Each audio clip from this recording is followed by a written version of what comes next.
Hola, soy Paula Zúñiga y hoy vengo a explicaros los 3 puntos fundamentales de la ciencia moderna. Pero empecemos explicando algo más sencillo, como ¿qué es la ciencia y qué entendemos por ella? Bueno, nuestra humanidad siempre ha buscado explicaciones claras sobre lo que no podía explicar, como es qué es el fuego, cuál es su utilidad, por qué llueve o qué es un rayo. A medida que la humanidad iba comprendiendo qué eran cada una de estas cosas, cuál era su uso, etc., fue reuniendo conocimientos que permitieron hacer que el hombre evolucionara. En la antigua Grecia, los estudiosos que había por esa época decidieron establecer un concepto que englobara todos esos conocimientos que el humano fue reuniendo, y lo llamó ciencia. Por lo tanto, la ciencia también la podríamos definir como un conjunto de conocimientos racionales, ciertos o probables que se obtienen mediante el empleo del método científico. Bueno, ahora que ya sabemos lo que significa la palabra ciencia, hablemos sobre cuándo empezó la ciencia moderna, cuáles son sus 3 puntos fundamentales y sus representantes, entre otros. Se considera que la ciencia moderna se empezó a desarrollar a finales del siglo XV y a principios del siglo XVI.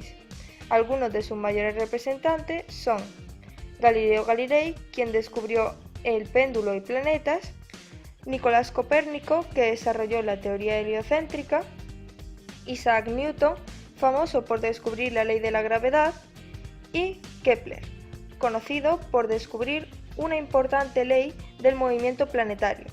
Sin embargo, ninguna de sus ideas tuvieron una buena acogida por la sociedad.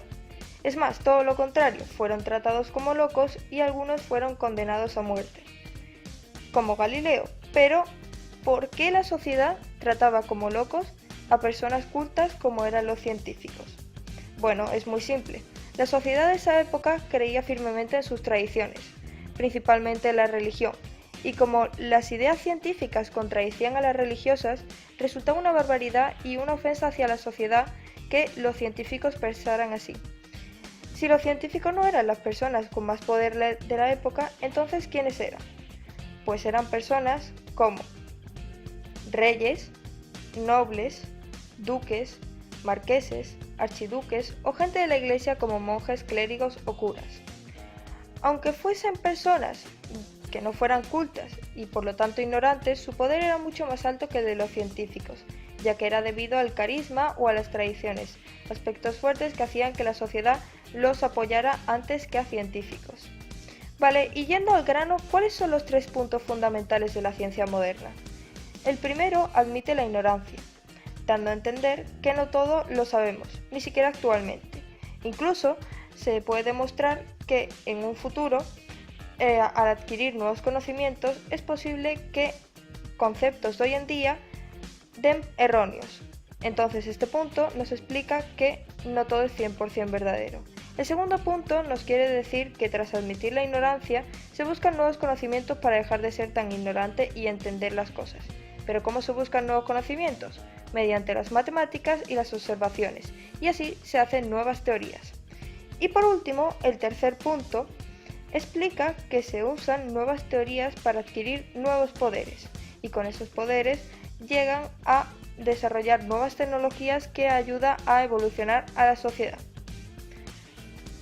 Actualmente, a nuestra sociedad le quedan muchos conocimientos por descubrir, pero gracias a las tecnologías, la ciencia, a la casualidad, a la curiosidad a lo desconocido, estamos evolucionando en el sentido correcto. Bueno, eso es todo y muchas gracias por ver este video.